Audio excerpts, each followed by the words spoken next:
सुकन्या समृद्धी योजना। तर या योजनेमध्ये आता नियम बदललेले आहेत। तर 31 ऑगस्टपूर्वी हे काम करून घ्या, नाहीतर सवलत मिळणार नाही। तर तुम्हाला कोणतं हे काम करून घ्यायचं आहे जेणेकरून तुमचे जे सवलती आहेत जे सरकार तुम्हाला देत आहे सुकन्या समृद्धी योजनेमध्ये ते बंद होणार नाहीत। तर यासाठी तुम्हाला 31 ऑक्टोबरपूर्वी कोणते ते काम करून घ्यायचं आहे याची माहिती तुम्हाला या व्हिडिओमध्ये मी देणार आहे। तर मी देवानंद गावंदे स्वागत करतो आपलं सर्वांचं आपल्या लाडक्या यूट्यूब चॅनलमध्ये, ज्याचं नाव आहे टेक्निकल मराठाजी। या चॅनलवर जर तुम्ही नवीन असाल तर चॅनलला सबस्क्राईब करा, लाईक करा आणि शेअर करायला विसरू नका। चला तर व्हिडिओला सुरुवात करूया। तर पहा, सुकन्या समृद्धी योजनेचे नियम बदलले। हे काम 31 ऑक्टोबरपूर्वी करणे अनिवार्य। सरकारने सुकन्या समृद्धी योजनेसाठी नवीन नियम जारी केले आहेत। हे नियम 1 ऑक्टोबर 2024 पासून लागू होणार आहेत।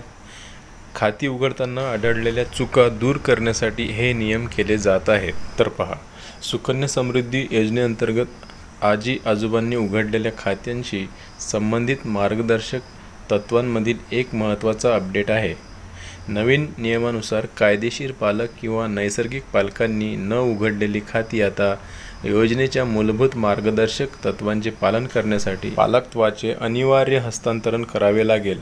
यापूर्वी आजी आजोबा अनेकदा त्यांच्या नातवंडांसाठी आर्थिक सुरक्षितता म्हणून खाती उघडत असत, मात्र योजनेच्या मार्गदर्शक तत्वानुसार केवळ कायदेशीर पालक किंवा नैसर्गिक पालक ही खाती उघडू आणि बंद करू शकतात। जुने खाते बंद करण्यासाठी किंवा हस्तांतरित करण्यासाठी या कागदपत्रांची आवश्यकता: बेसिक अकाउंट पासबुक, ज्यामध्ये खात्याची सर्व माहिती असते, मुलीचे जन्म प्रमाणपत्र, वय आणि नातेसंबंधाचा पुरावा, मुलीशी नातेसंबंधाचा पुरावा, जन्म प्रमाणपत्र किंवा संबंध स्थापित करणारे इतर कायदेशीर दस्तऐवज।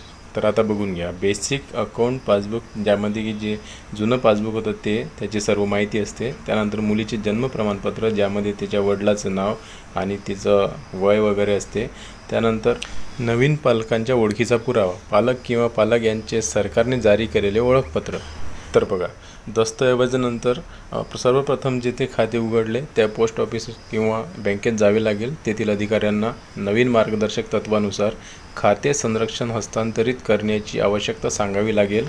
त्यानंतर त्यांना बँक किंवा पोस्ट ऑफिसद्वारे प्रदान केलेले ट्रान्सफर फॉर्म भरावा लागेल।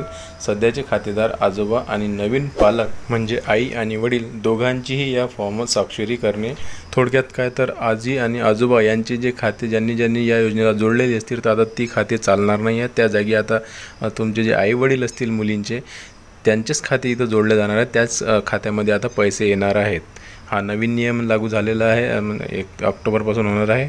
तर त्यासाठी तुम्हाला कागदांचे सत्यापन करावे लागणार आहे। सत्यापन आणि अद्ययावत फॉर्म आणि सहाय्यक कागदपत्रे दाखल केल्यानंतर बँक किंवा पोस्ट ऑफिस कर्मचारी विनंतीचे पुनरावलोकन करतील आणि पडताळणीची प्रक्रिया करतील। आवश्यक असल्यास ते अतिरिक्त माहिती देखील विचारू शकतात। सत्यापन पूर्ण झाल्यानंतर खाते रेकॉर्ड नवीन पालकांच्या माहितीसह अद्ययावत केले जाणार आहे। तर अशा प्रकारे तुम्हाला बँकेत जाऊन हे सुधारणा करायची आहे, त्यानंतरच तुम्हाला याचा फायदा किंवा मग लाभ मिळणार आहे।